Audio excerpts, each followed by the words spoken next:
bapak-bapak, ibu-ibu, saudara-saudara kaum muslimin rahimakumullah. Murai di dahan dan koko ayam di kandang, dunia ini penuh dengan berbagai macam kesibukan.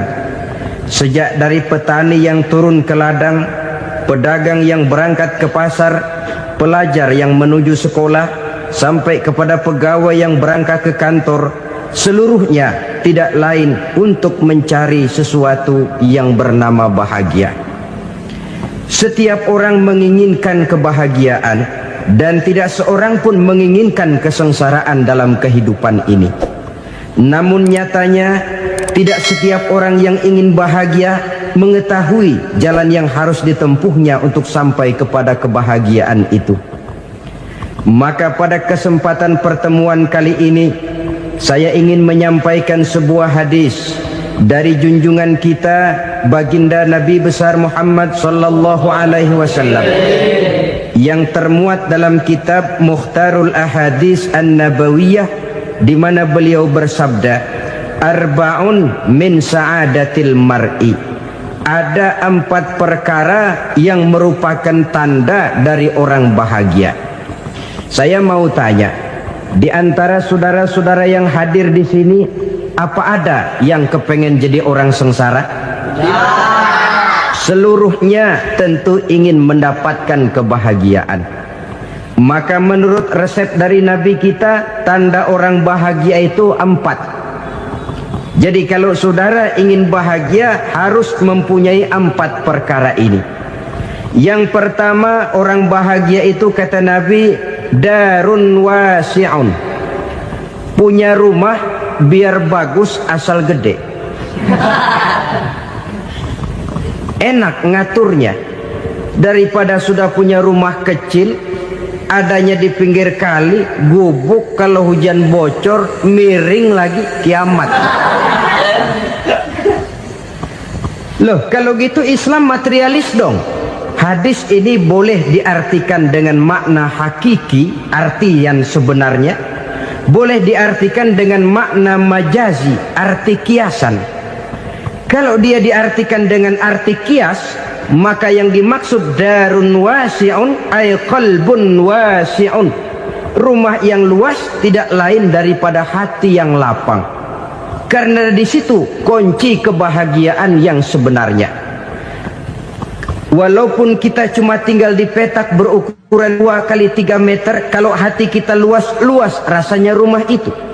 Tapi biar rumah kita halamannya saja puluhan ribu hektar, ada kolam renangnya, kamar tidurnya tidak lagi terhitung.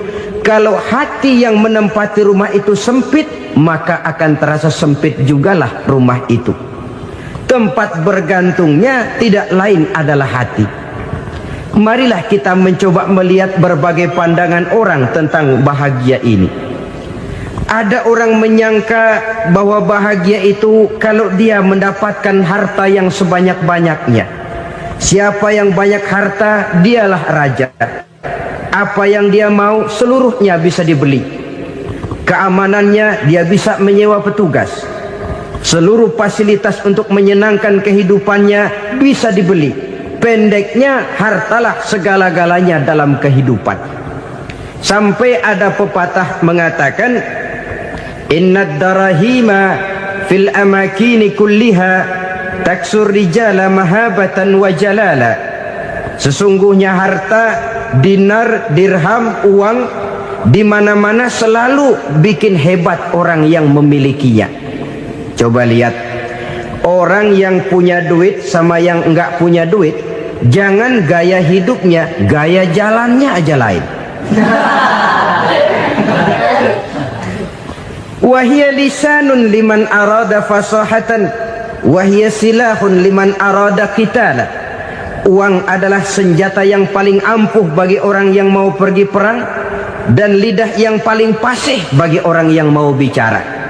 Kalau bicara dengan lidah macet, cobalah bicara dengan harta, lancar. Sampai ada pepatah demikian, segalanya bisa diatur dengan harta. Maka di kalangan orang yang berpandangan semacam itu, seluruh kegiatan hidupnya hanya terfokus kepada bagaimana mengumpulkan harta yang sebanyak-banyaknya.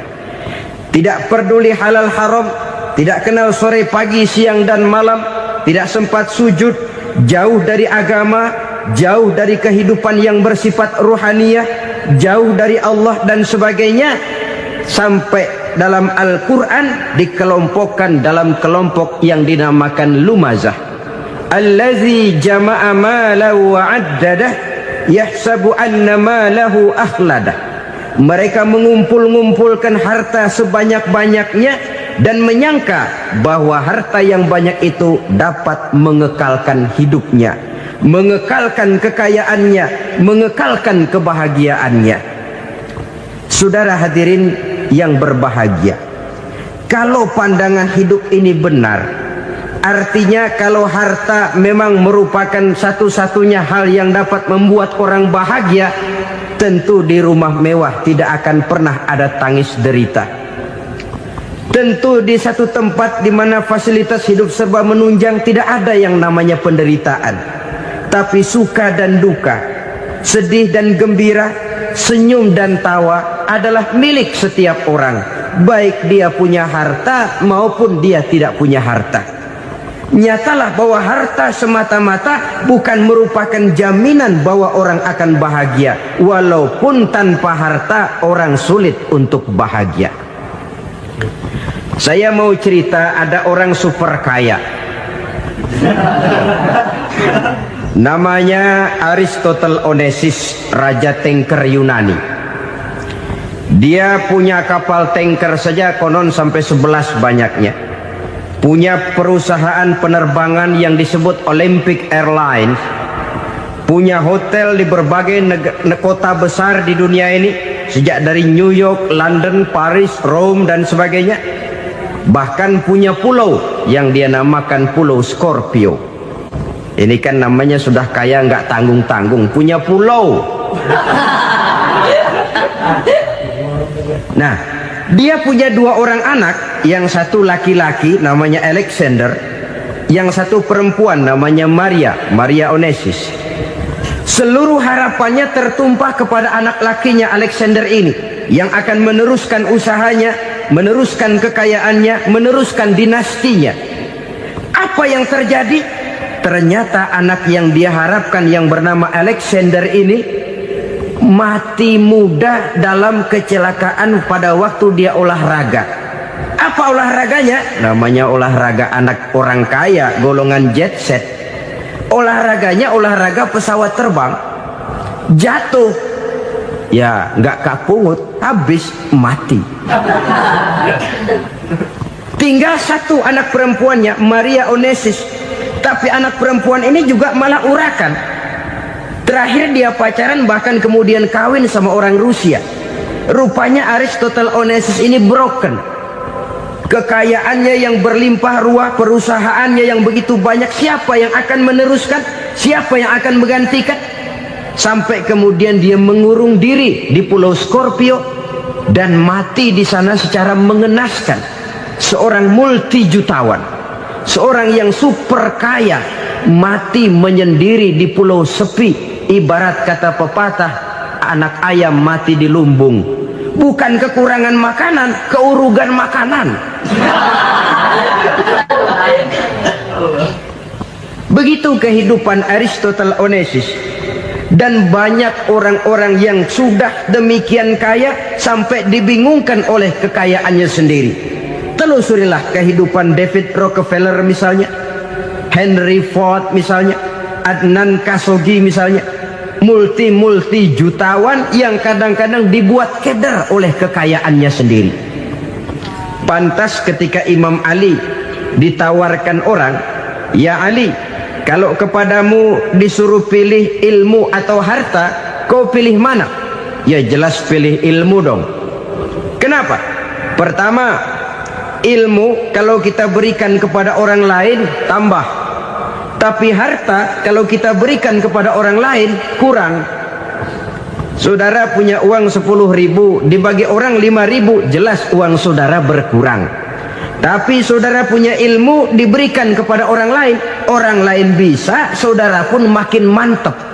Tidak lantas jadi bodoh karena ngajarin orang. Saudara bisa Fatihah lalu mengajarkan orang Fatihah. Orang bisa, saudara pun makin hafal. Tidak lantas setelah diajarin orang ilmunya hilang. Begitu datang dia minta orang, tolong ajarin saya Fatihah, udah habis, nggak ada.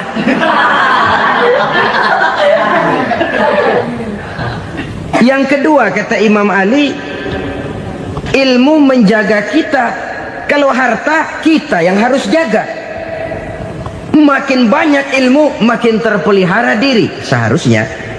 Tetapi makin banyak harta, makin bingung kita jaganya.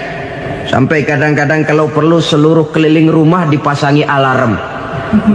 Belum cukup disewakan anjing besar-besar, pasang di depan pintu, awas anjing galak. Masih belum cukup juga, cari centeng tukang-tukang kepruk jaga rumah. Masih terasa belum aman, padahal rumahnya dikelilingi tembok besar. Di balik tembok ada pintu-pintunya tebal. Di balik pintu itu terbuka masuk kamar, kamar pun ada pintunya, pintunya pun kuat.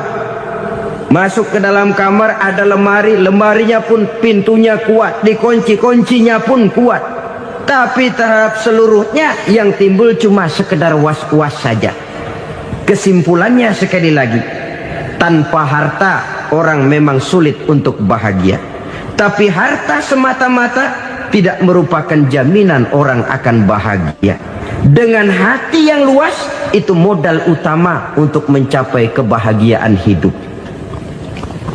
Orang yang hatinya luas, saudara-saudara, punya hati yang lapang, melihat kenyataan hidup ini, dia bersyukur senantiasa kepada Allah. Lantas tidak timbul hasud dan iri hatinya. Oleh karena itu jiwanya selalu lapang. Kalau tidak, cupik hati namanya, dangkal pandangan, tidak senang melihat orang lain dapat nikmat, dan itu sering dijadikan contoh. Kalau orang yang lapang dada, dia lihat tetangganya beli TV baru, dia berkata, alhamdulillah ya, tetangga kita beli TV, mudah-mudahan kita bisa ikut nonton. Lapang dadanya. Tapi orang yang sempit hati, lihat tetangga beli televisi, meriang. Enggak diapa-apain, meriang. Besoknya dengar tetangga beli motor, makin sakit, ke rumah sakit. Lalu di rumah sakit dengar tetangganya beli mobil, mati. Disiksa oleh perasaannya sendiri. Orang kalau hati sudah sempit dalam hidup, kemanapun dia pergi, sempit rasanya medan kehidupannya. Kemudian kita melihat juga ada orang yang menilai bahwa bahagia itu katanya kalau punya kedudukan yang tinggi, pangkat yang agung, wibawa yang besar. Mungkin betul, tapi mungkin juga tidak. Bergantung kepada hati orang yang punya pangkat itu. Sama dengan harta tadi. Harta akan membawa bahagia kalau dia jatuh ke tangan orang yang berhati lapang. Tapi harta akan jadi bencana kalau jatuh ke tangan hati orang yang sempit. Pangkat akan membawa bahaya kalau jatuh di tangan hati orang yang sempit. Lebih dari itu, kenyataan mengajarkan kepada kita bahwa ternyata pangkat dan jabatan tidak selamanya memberikan kebahagiaan dalam kehidupan. Bahkan resikonya kelewat besar. Beberapa bukti kita bisa ambil dari para pemimpin dunia yang menjadi korban lantaran pangkat dan jabatan yang disandangnya. Saudara ingat Presiden Abraham Lincoln dan John Kennedy dari Amerika? Dibunuh orang. Park Chung-hee dari Korea Selatan, Ziaur Rahman dari Bangladesh, Anwar Sadat dari Mesir, terakhir Indira Gandhi dari India, menjadi korban dari pangkat dan jabatan yang disandangnya dari orang-orang yang tidak senang dia memegang jabatan itu. Dia akan mudah mengundang bencana. Sehingga pantas kalau seorang presiden terkemuka Amerika, Harry Truman namanya, dia mengatakan jabatan presiden itu, kata dia, seperti orang nunggang macan, naik macan. Harus kita taiki, kalau enggak dia bakal nerekam kita. Ngeri katanya. Adapun orang yang hatinya lapang, kalau dia menerima pangkat dan jabatan, dianggapnya itu satu kesempatan untuk berbuat baik. Tapi orang yang berhati sempit, menerima pangkat dan jabatan, bukan kadang-kadang menerima, malah berusaha setengah mati mencapai dengan segala cara. Kalau perlu jilat atas, jilat atas. Jadi golongan sumuhun dawuh. Jadi kelompok kulon nuwun, yes sir, yang kerjanya cuma oke bos. Kalau perlu jilat atas, jilat atas. Kalau perlu injak yang bawah, injak yang bawah. Perlu sikut kiri kanan, sikut kiri kanan. Yang penting pangkat dapat, jabatan dapat. Orang yang semacam ini, kalau sudah mempunyai pangkat dan jabatan, biasanya dia tidak menganggap itu sebagai amanah, tidak menganggap sebagai kesempatan berbuat baik, tapi malah kesempatan untuk memperturutkan hawa nafsunya yang dilatar belakangi oleh kesempitan hatinya tadi. Apalagi kalau orang memperoleh pangkat karena banyak mengeluarkan uang. Seakan-akan pangkat dan jabatan itu sekarang macam proyek, pakai tender. Siapa yang berani bayar segini, naik. Nggak berani, minggir. Padahal logikanya, kalau orang mencapai satu jabatan karena banyak mengeluarkan uang, hampir bisa dipastikan bahwa setelah jabatan itu dia pegang, langkah pertama yang akan dilakukannya ialah berusaha bagaimana uang yang dia keluarkan supaya kembali. Ya paling kurang pulang modal dulu dong. Soal mikirin rakyat soal nanti, tapi ini modal harus pulang. Itu celakanya kalau orang memperoleh pangkat dan jabatan cuma karena banyak mengeluarkan uang. Jarang orang yang mempunyai keyakinan dan pandangan bahwa pangkat dan jabatan merupakan amanah. Jadi sekali lagi, pangkat dan jabatan mungkin saja membawa kebahagiaan kalau jatuh ke tangan orang yang berhati lapang. Tapi bisa jadi bencana kalau dia jatuh ke tangan orang yang mempunyai hati yang sempit. Dan lagi-lagi stresnya hati yang lapang. Lalu sebagian orang, saudara, ada yang berpandangan katanya bahagia itu kalau jadi orang terkenal, mempunyai popularitas, menjadi idola di kalangan remaja, di kalangan orang tua, di segala lapisan masyarakat. Padahal makin populer orang makin terikat dia. Ya kalau macam kita ini kan nggak punya nama, nggak populer, tengah malam buta mau nongkrong di warung Tegal aman. Tapi pangkat, jabatan, kedudukan, popularitas menyebabkan kita diikat dengan berbagai macam peraturan. Cuma mandi sama ke WC saja yang nggak dikawal.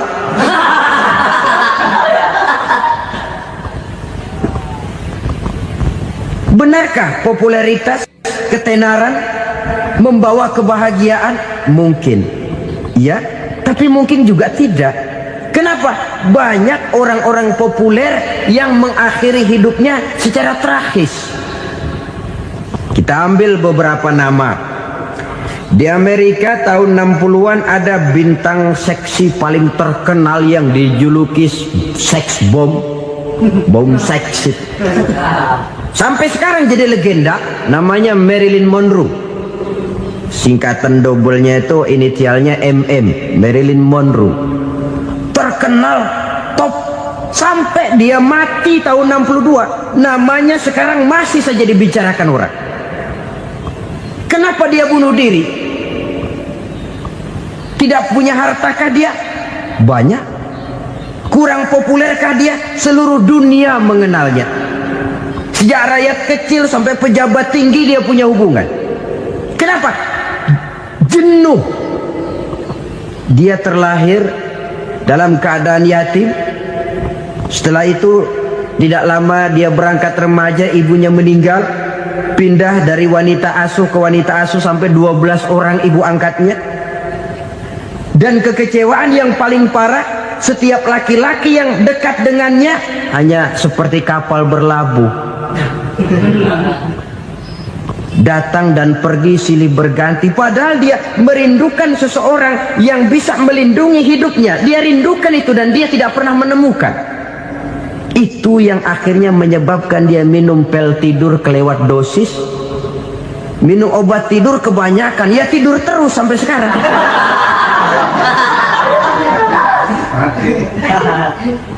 Dia mengakui, saya telah memiliki ketenaran, tapi saya tidak pernah hidup dalam ketenaran itu. Saya pandai main sandiwara, tapi saya ingin hidup dalam alam yang real sebagaimana umumnya orang. Itu yang dia rindukan. Menyusul jejak yang namanya Marilyn Monroe ini, Billie Holiday, saudara kenal tentu, di rumah sakit dirawat. Dia juga minum obat overdosis, mati lagi. Jimi Hendrix minum obat tidur overdosis kelewat batas, mati lagi. Lalu yang menghanyutkan diri di danau, Janis Joplin dan Brian Jones. Ini orang-orang populer, orang-orang terkemuka yang mengakhiri hidup secara tragis, bukan karena tidak terkenal, mungkin karena sudah saking terkenalnya. Contoh paling belakangan, Bruce Lee. Wah, ini tukang-tukang kepruk tentu kenal siapa dia. Sampai sekarang pun tabir kematiannya masih merupakan misteri. Dan yang masih hidup juga menunjukkan gejala yang aneh. Michael Jackson, rumahnya di Beverly Hills itu dijaga sedemikian rupa, dan dia selalu curiga kepada setiap makanan harus steril, bersih dari segala macam kimia. Kemana dia pergi, itu tukang-tukang kepruk sudah selalu menjaga dan mengawal, dan dia seakan takut menunjukkan mukanya yang asli. Hingga kalau tampil ke tengah di luar show, dia kadang memakai pakaian yang tidak menunjukkan dia yang sebenarnya, takut dikenali orang. Ternyata popularitas sering jadi momok yang meracuni kehidupan manusia. Oleh karena itu, benarlah junjungan kita pada saat beliau mengajarkan orang akan bahagia kalau dia mempunyai hati yang lapang. Nah, sekarang masalahnya untuk mendapatkan hati yang lapang, caranya bagaimana? Kita kembali kepada konsep Quran. Allah mengajarkan, ala inna bi dzikrillahi tatmainnul qulub. Ketahuilah bahwa dengan banyak mengingat Allah, hati akan tenang, jiwa akan lapang. Dengan kata lain, dekat dengan agama, merasakan kehadiran Allah dekat dalam hidup. Itu muara pertama untuk mencapai hati yang lapang. Ala inna bi dzikrillahi tatmainnul qulub. Jangan macam orang sekarang ingin mendapatkan ketenangan lalu tapak di puncak gunung, di gua-gua, di tempat sepi. Iyalah kalau nggak ada ular. Kalau tergigit ular berbisa, ketenangan belum, mati jelas itu. Islam positif untuk mendapatkan ketenangan. Ala inna bi dzikrillahi tatmainnul qulubi. Bahwa ketahuilah bahwa dengan banyak mengingat Allah, hati akan tenang, jiwa akan lapang, nuansa pikiran akan luas. Karena yang namanya bahagia ada dimanapun manusia berada. Di kampung ada bahagia, di kota ada bahagia, di ngarai, di lembah, di gunung, di hutan, di lautan, di angkasa luar, dimanapun bahagia itu ada kalau kita bermodalkan hati yang lapang ini. Dan hati akan lapang kalau kita dekat dengan agama. Dekat dengan harta buat sementara hati mungkin tenang, tapi ketenangan yang relatif dan temporer. Apalagi orang tiap kali tambah harta, tiap kali tambah rencana, itu wajar. Mungkin sebelumnya saudara berpikir, kalau punya duit 5.000 enak nih. Begitu punya duit 5.000, aduh sayang kalau 10.000 aja. Tiap kali tambah harta, tiap kali lain rencana. makin banyak rencana, makin menjauhkan kita dari yang namanya ketenangan. Padahal ketenangan merupakan unsur utama untuk mencapai bahagia. Dan ketenangan itu bermuara dalam hati manusia. Tengoklah kehidupan ini. Orang yang banyak harta dengan orang miskin, berbedakah rasa sakit yang mereka tanggungkan? Rasanya tidak. Walaupun si kaya tidur di kasur empuk berselimutkan sutra mahal, sementara si miskin meringkuk di balai bambu yang keras dan kasar. Apabila maut datang, dia juga tidak pernah pilih bulu. Maut datang menjemput si kaya di singgasana keemasannya, dikelilingi oleh para pengasuh, dayang dan inang serta para pengawal. Dan maut pun datang menjemput si miskin papa, sehingga ia tergelepar di tepian jalan. Kedua-duanya bernama mati. Kalau nyata bahwa sakit yang ditanggung si kaya tidak beda dengan sakit yang ditanggung si miskin, bukan harta semata yang membuat orang bahagia. Hati yang tenang, jiwa yang lapang penuh kedamaian, karena banyak berzikir dan mengingat Allah, itu merupakan modal utama untuk mencapai sesuatu yang bernama bahagia.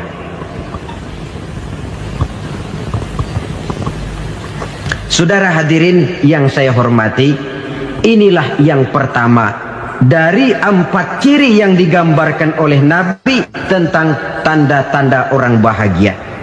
Dan harus berangkat dari yang pertama ini, hati yang lapang. Ini yang harus kita miliki lebih dahulu.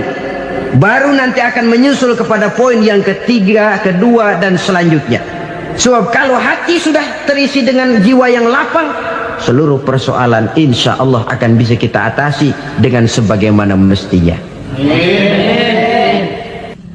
Yang kedua sekarang, tanda orang bahagia menurut baginda Nabi, markabun syariah. Orang bahagia itu, kata beliau, punya kendaraan biar cepat asal lancar. Artinya kemana dia mau pergi mudah. Apa maksud hadis ini? Kalau kita kaji lebih dalam, kendaraan itu kan alat transportasi. Transportasi tidak lain adalah usaha memudahkan komunikasi. Pindah dari situ kepada teori bahwa manusia adalah zon political, makhluk bermasyarakat yang tidak bisa memenuhi kebutuhan hidupnya secara sendirian. Kita memerlukan keberadaan orang lain dalam kehidupan ini. Untuk memakai baju saja kita sudah perlukan petani yang tanam kapas, pabrik yang memintal kapas jadi benang, pabrik yang menenun benang jadi kain, sampai kepada mesin jahit, sampai kepada tukang jahit. Itu cuma untuk memakai pakaian saja. Tidak seorang pun di antara kita yang sanggup memenuhi kebutuhan hidupnya secara sendiri. Kita perlu orang lain. Maka kebebasan dalam arti mutlak, kebebasan tanpa batas, itu tidak mungkin ada dalam kehidupan. Karena kita mengadakan yang disebut interaksi sosial. Setiap kegiatan kita tentu melibatkan orang lain. Menurut kita barangkali kita bebas jalan di jalan raya semaunya, tapi orang lain berkendaraan pun merasa bahwa ini ada juga jalan haknya, dan begitu selanjutnya. Oleh karena itu, maksud dari kendaraan yang cepat ini adalah khulatuhu ma'as solihin. Lingkungan pergaulannya terdiri dari orang-orang soleh. Pergaulannya luas. Kemana dia pergi ada temannya. Kesulitannya ada tempat dia cerita. Dan kesulitan kalau sudah diceritakan kepada orang lain, taruh kata orang itu tidak bisa menolong, namun menceritakannya kepada orang yang kita percayai, kan paling kurang sudah mengurangi beban jiwa, mengurangi tanggungan batin, merasa masih ada tempat kita cerita. Maka lebih baik orang awam yang mau bergaul ketimbang orang setengah alim tapi ngunci pintu. Sebab nantinya akan timbul sikap picik, cupik pandangan, dan tidak luas menghadapi kenyataan dalam kehidupan ini. Namun yang harus kita garis bawahi, pergaulan memang mesti luas.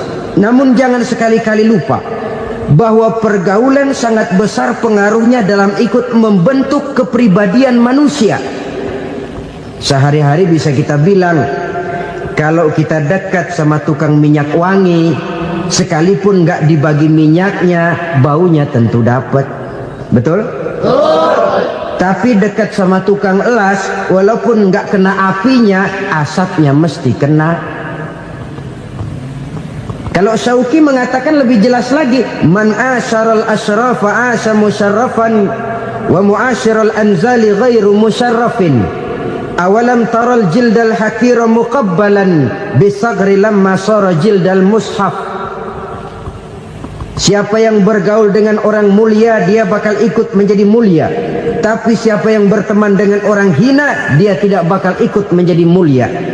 Tidakkah kau lihat, kata Syauqi, kulit kambing yang hina pun dicium orang ketika menjadi kantong Quran. Kulit kambing hina, kalau dia sendirian gak ada yang mau cium.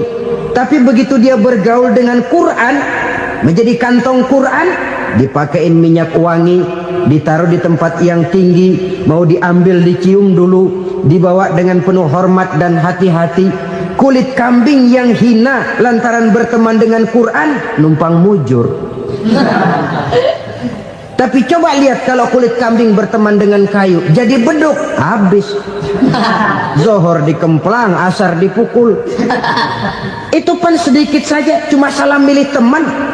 Yang temannya Quran dihormati orang, yang temannya kayu lantaran jadi beduk, gelap-gelap subuh orang udah kemplangi.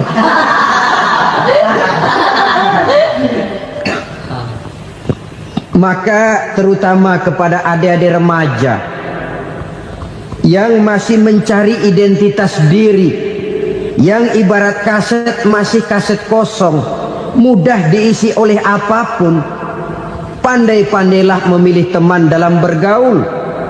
Karena banyak orang yang tadinya baik-baik, ketika terseret dalam pergaulan dengan orang yang tidak baik, kebaikannya menjadi lentur dan luntur. Tapi berapa banyak bajingan-bajingan tengik, orang-orang yang berlumur noda dan dosa, tiap hari melakukan maksiat, namun bergaul dengan orang yang baik-baik, pada akhirnya sedikit demi sedikit beringsut dan berangsur dia terbiasa mengikuti kebaikan-kebaikan. Saya tekankan ini kepada remaja karena mereka masih mencari identitas diri. Apa yang mereka lihat mereka mau, apa yang mereka dengar mereka ingin tahu. Coba lihat kehidupan remaja. Pulang nonton film Rambo, pengen jadi Rambo, gagah, maunya belekai melulu. Pulang nonton film Superman, pengen bisa terbang. Pulang nonton India, nyanyi melulu. Wajar, mereka masih mencari identitas diri. Saya ini sebenarnya siapa? Lingkungan, pergaulan akan membentuk itu. Karena itu pandai-pandailah bergaul, karena ia sangat besar pengaruhnya dalam ikut membentuk kepribadian manusia. Apalagi sifat yang jelek lebih cepat menularnya ketimbang sifat yang baik. Sifat yang baik, watak yang soleh itu lambat sekali untuk menular. Tapi yang tidak baik, kan prosesnya mah kalau remaja biasanya mula-mula dengar. Karena dengar lalu pengen tahu. Karena pengen tahu lalu ngeliatin. Begitu ngeliatin kan pengen nyobain. Setelah nyobain ketagihan. Nah, ini prosesnya. Yang namanya ganja, morfin, narkotik, awalnya kan begitu. Mula-mula denger, katanya kalau sudah fly to the sky, sudah melayang ke langit, katanya disitulah puncak kebahagiaan. Mulanya cuma denger. Karena denger pengen tahu. Karena pengen tahu lalu ngeliat, kumpul sama orang yang suka ngeganja. Setelah ngeliat, nah pengen ngerasain. Begitu ngerasain enak juga, ketagihan. Kalau sudah ketagihan jadi penyakit kronis, bisa merembet kepada yang lain. Iya, kalau orang tuanya mampu untuk beli morfin, beli ganja. Kalau tidak kan pikirannya ngayap, jemuran siapa ya gue sahabat. Timbullah perbuatan-perbuatan negatif yang bermula dari salah pergaulan. Apalagi buat adik-adik remaja yang tinggal di kota-kota besar, yang pengaruh budaya, pengaruh kesenian, pengaruh struktur kehidupan yang nampak makin individualistis, di mana persaingan tajam, tensi ekonomi tinggi, orang mudah mengalami stres.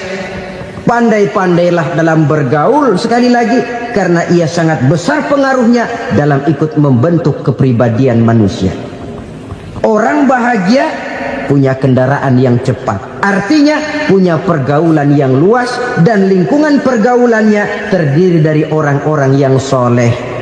Kemana dia pergi, ada teman. Kesulitannya, ada tempat dia cerita. Tapi kalau sudah menyendiri, hidup sendiri, kesulitan dipikiri sendiri, bisa mati belum waktunya. Tidak ada tempat berbagi rasa, tidak ada tempat bercerita, tidak ada tempat mengurangi beban dalam kehidupan. Pantas betul kalau Islam sangat menggalakkan dan menganjurkan orang kalau sudah sampai waktunya itu untuk melangsungkan nikah. Kata Nabi, ya ma'syaras syabab man istata'a minkumul ba'at falyatazawwaj. Hai para pemuda, kalau sudah mampu memberi nafkah, kawinlah, nikahlah kamu. Kenapa? Sudah ada teman hidup, tempat berbagi rasa. Kesulitan kalau ada tempat cerita akan lebih ringan ketimbang kita telan sendiri, walaupun bobot kesulitannya sama beratnya. Saudara-saudara kaum muslimin rahimakumullah, inilah ciri yang kedua, punya kendaraan biar cepat asal lancar. Kemana kita mau pergi gampang. Dengan kata lain, setelah hati yang luas, pergaulan yang luas. Dua. Yang ketiga sekarang, tanda orang bahagia itu menurut Nabi, misbahun mudhi'un, punya lampu yang terang. Oh, itu enggak problem. Sekarang sudah zamannya listrik masuk desa, Pak. Lampu sudah terang semua. Betul, kalau itu yang dimaksud. Tapi tidak cuma itu.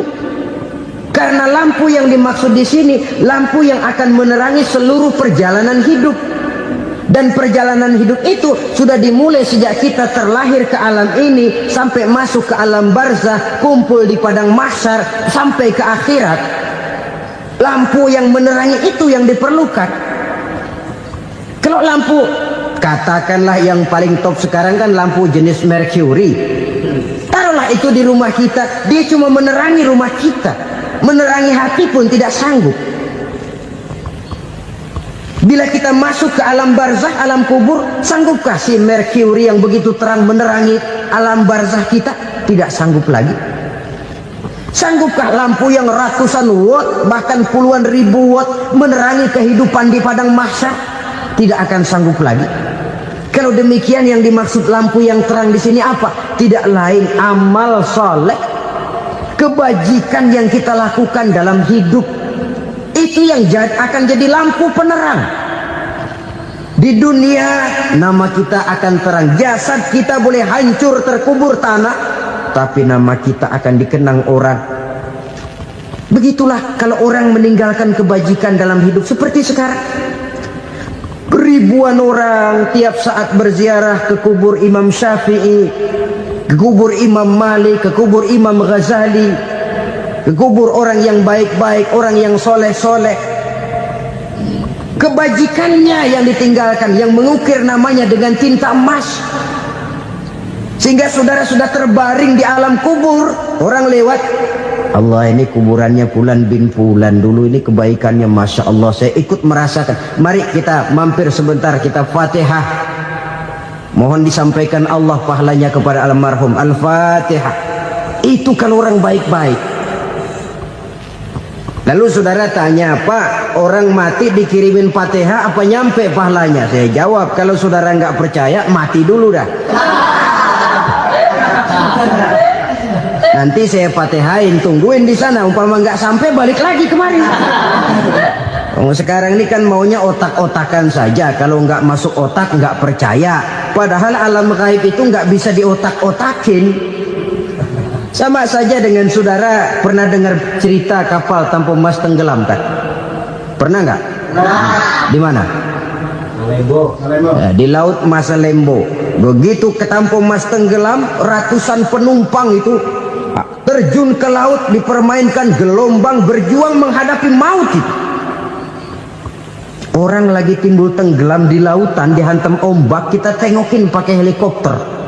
Pak, lagi timbul tenggelam ya? Iya, tolongin. Jangan khawatir Pak, nih saya kirim intan Pak, harganya 10 juta. Kira-kira orang yang timbul tenggelam di laut seneng nggak? Tidak. Kan mahal toh intan 10 juta. Kenapa dia nggak senang? Karena intan 10 juta dalam kondisi seperti itu tidak sanggup menyelamatkan dia.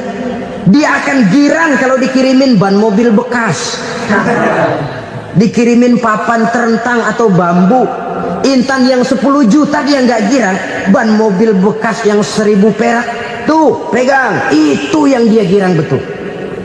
Inilah sebabnya Nabi berkata, mal mayyitu fi qabrihi illa kal ghariqil mutaghawwis. Orang yang meninggal di alam kuburnya seperti orang timbul tenggelam di lautan. Yantaziru da'watan min ahli, menunggu doa dari keluarganya yang masih hidup. Duh, bapak saya sudah meninggal, saya sayang benar sama dia. Kirimin kulkas ke kuburannya Itu sama saja dengan tadi orang tenggelam di lautan dikirimi intan yang harganya 10 juta, tidak sampai. Begitulah kalau kebajikan yang kita tinggalkan dalam hidup, sudah mati pun kubur kita masih diziarahi orang. Tapi kalau jahat yang kita tinggalkan, boro-boro lah orang mau doa lewat dekat kuburan kita juga serem. Tuh bajingan dulu mati dipendem di situ tuh. Jangan lewat situ, ntar kesurupan, jangan. Lewat saja orang ngeri. Konon lagi membacakan Fatihah dan mengirimkan doa. Hidup pada hakikatnya adalah kesempatan untuk berbuat baik. Maka sekali kesempatan itu diberikan, manfaatkan dengan sebaiknya. Sebab kesempatan kedua tidak akan pernah ada. Kesempatan berbuat baik di sini, di akhirat sudah pembalasan namanya. Sekali kesempatan itu dicabut, dia tidak akan pernah dikembalikan lagi. Kata Iqbal, hidup tidak mundur ke belakang, Bung. Berhenti diinjak orang, mundur hancur. Tidak ada kata mundur dalam hidup ini. Berhenti diinjak orang, mundur kecebur. Tidak ada kata lain, harus maju dalam kehidupan dalam artian yang positif. Hidup adalah kesempatan untuk mengumpulkan kebajikan yang sebanyak-banyaknya. Di situ nilai daripada manusia. Sekarang ini memang nggak kelihatan kok, orang yang banyak pahala sama yang banyak dosa nggak kelihatan kok. Barangkali kalau habis bikin dosa palanya pada benjol, mungkin orang takut sama dosa. Tapi sekarang sama saja, orang yang banyak dosa dengan yang nggak banyak dosa jalan bareng dari belakang, sama, nggak kelihatan beda. Tapi ada waktunya di mana pahala memegang peranan, di mana dosa diperlihatkan. Sama saja kalau kita bawa mobil siang, lampu kan nggak begitu berfungsi. Apa lalu bilang, alah ini lampu berat-beratin, copot-copotin aja dah. Tidak perlu begitu. Kenapa? Pada suatu saat malam senja akan datang. Bila matahari terbenam, senja pun datang, gelap mulai merayap, disitulah baru terasa perlunya lampu. Pahala begitu. Sekarang orang yang nggak ada pahalanya nggak kelihatan dalam kehidupan. Tapi pada suatu saat senja kehidupan akan datang. Ajal merenggut nyawa, malam merayap, dan hidup mulai diliputi kegelapan di alam barzakh. Dikala itu kalau nggak punya lampu, alangkah malangnya kita. Sebab amal yang baik, kata Nabi, di alam barzakh itu akan diciptakan menjadi perempuan yang cantik menemani kita. Amal yang jahat akan menjadi orang yang paling jelek nemenin kita. Sudah di tempat gelap yang nemenin jelek.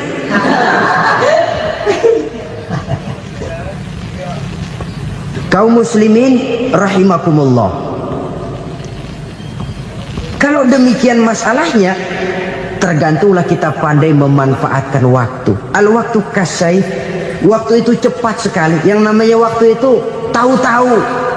Tahu-tahu udah tahun 87. Tahu-tahu udah begitu. Tahu-tahu yang kemarin anak-anak, sekarang udah pada punya anak.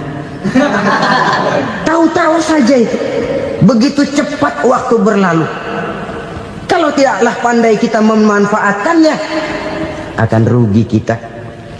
Nabi bersabda, "Man kana yaumuhu khairun min amsihi fahuwa rabih." Barang siapa yang hari ini lebih baik daripada hari kemarin, itu orang untung. Hari ini lebih baik daripada kemarin. Bulan ini lebih baik dari bulan kemarin. Tahun ini lebih baik dari tahun kemarin. Itu orang yang beruntung. Tahun kemarin sembayangnya maghrib doang, sekarang udah tambah isya. Tahun kemarin cuman Idul Fitri aja ngancem bener, sekarang udah tambah Jumat, lalu tambah lagi maghrib, tambah lagi isya, dan selanjutnya. Hari ini lebih baik daripada kemarin, itu orang yang beruntung. Wa man kana yaumuhu mithlu amsihi fahuwa khasir. Lalu barang siapa yang hari ini sama saja dengan hari kemarin, itu orang rugi. Hari ini sama dengan kemarin, rugi itu. Bulan ini begitu, bulan kemarin begitu, tahun ini begitu, tahun lalu juga begitu. Rugi itu orang. Rugi apa? Rugi umur. Umur tambah, amalan gak pernah tambah. Dan saya pikir lebih merupakan azab ketimbang nikmat kalau orang dikasih panjang umur cuma untuk numpuk dosa. Mending mana? Panjang umur banyak dosa sama pendek umur dikit dosa? Mending mana? Mending mana? Ya, paling mending tentu panjang umur banyak pahala. Tapi kalau tidak, sekali lagi, lebih merupakan azab ketimbang nikmat kalau orang diberikan panjang umur tapi cuma untuk sekedar menumpuk dosa. Kehilangan kesadaran bahwa dunia bukan terminal akhir dari satu perjalanan. Dia cuma halte di mana kita berhenti sebentar untuk menuju kepada terminal yang hakiki. Saudara-saudara kaum muslimin rahimakumullah, inilah lampu yang akan menerangi kehidupan. Amal yang kita lakukan di dalam kehidupan. Jadi yang dimaksud dengan lampu yang terang, kebajikan yang kita kerjakan dalam hidup. Nah, setiap orang di awal tadi saya bilang ingin bahagia. Bahagia itu kan hakikatnya kumpulan senang dan selamat. Senang, selamat. Apa bedanya? Senang tapi tidak selamat, nggak bahagia. Selamat tapi nggak senang, nggak bahagia orang. Contoh, kalau orang korupsi, duitnya banyak, senang dia, tapi keselamatannya. Ada tentara baris di samping rumahnya udah bingung, padahal tentara latihan. Tentara cuma latihan, dia bingung. Senang, tapi karena keselamatannya tidak terjamin, dia tidak bahagia. Sebaliknya pegawai negeri jujur benar, cuma segaji-gajinya, selamat nggak korupsi, tapi melarat, ya nggak bahagia juga, kurang senang. Kesenangan dan keselamatan untuk dunia saja, ya sekali lagi, kalau cuma sekedar untuk dunia saja, bisa dibeli pakai uang. Bisa dibeli pakai uang. Saudara ingin selamat, bisa dibeli pakai uang. Saudara ingin senang, bisa dibeli dengan uang. Tapi setelah mati, masuk ke alam barzakh, habis kekuasaan uang.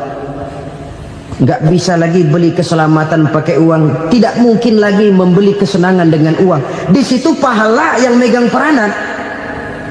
Makin banyak pahala, makin banyak saham untuk membeli kesenangan dan keselamatan, untuk memperoleh yang namanya bahagia. Dan jangan lupa loh, di alam barzakh kita nggak sebentar, menunggu datangnya kiamat. Loh iya, kalau kita begitu dikuburin terus kiamat datang, untung. Tapi kalau masih harus 1000, 2000, puluhan ribu tahun yang akan datang, dalam satu penantian yang begitu lama, tanpa saham untuk memperoleh kebahagiaan, satu kemalangan yang tidak ada pernah putus-putusnya. Janganlah tergelincir oleh kebahagiaan sebentar yang menipu dengan mengorbankan kebahagiaan hakiki yang berjangka panjang. Apa artinya senyum sejenak kalau harus ditebus dengan tangis seumur hidup? Biarlah kita minum jamu, pahit memang, getir memang, tapi kan besok badan sehat. Daripada sekarang minum sirup, manis memang, enak memang, tapi bibir pada jontor besoknya. sirawan, batuk, nggak karu-karuan. Banyak orang tertipu oleh kesenangan yang sebentar. Padahal laisa kullu ma yalma'u zahaban. Belum tentu semua yang berkilat itu emas. Belum tentu semua yang gemerlap itu intan.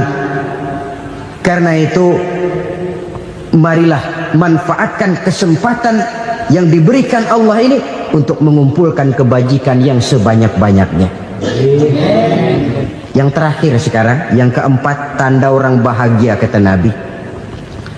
Zaujatun salihah. Orang bahagia itu tanda yang keempat kata Nabi, punya istri biar cakep asal taat. Sudah surga itu sudah. Cakep taat. Istri kayak gitu, kalau belum mati jangan dikuburin dulu. Sudah cakep taat lagi.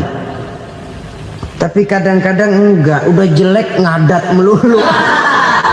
Apa yang mau dipilih?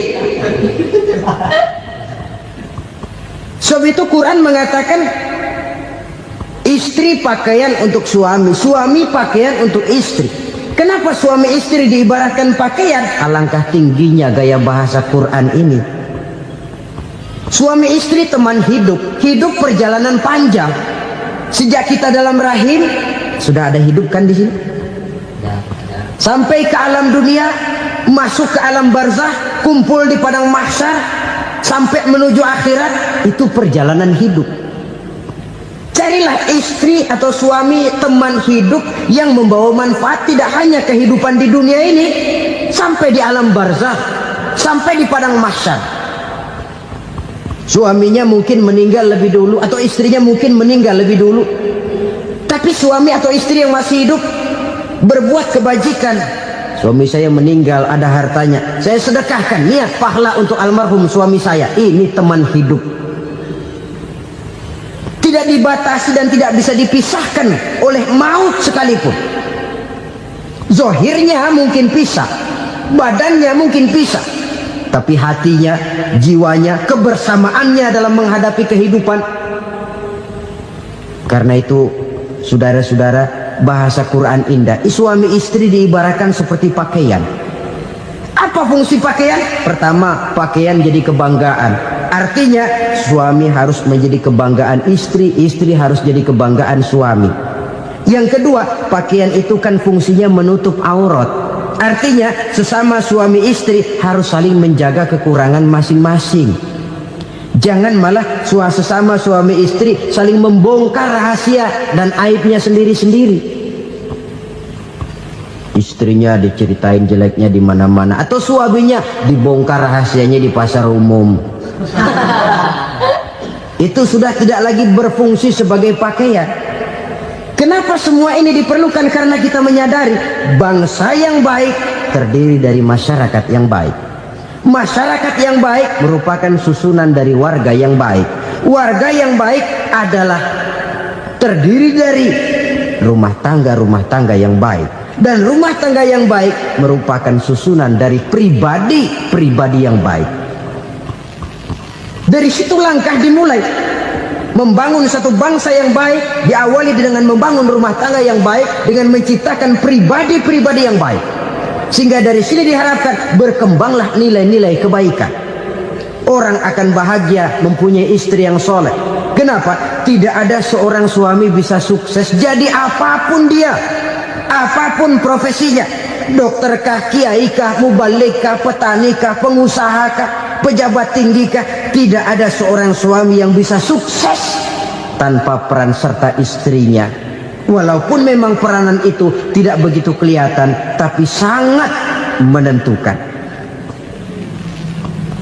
Karena itu, saudara hadirin yang saya hormati, Islam sangat menghargai kaum wanita, memberikan kedudukan yang tinggi sepanjang tidak mematikan kodrat kewanitaannya. Nah, kalau sudah kesuksesan ini diawali dari rumah tangga, karier di masyarakat mudah untuk dikejar.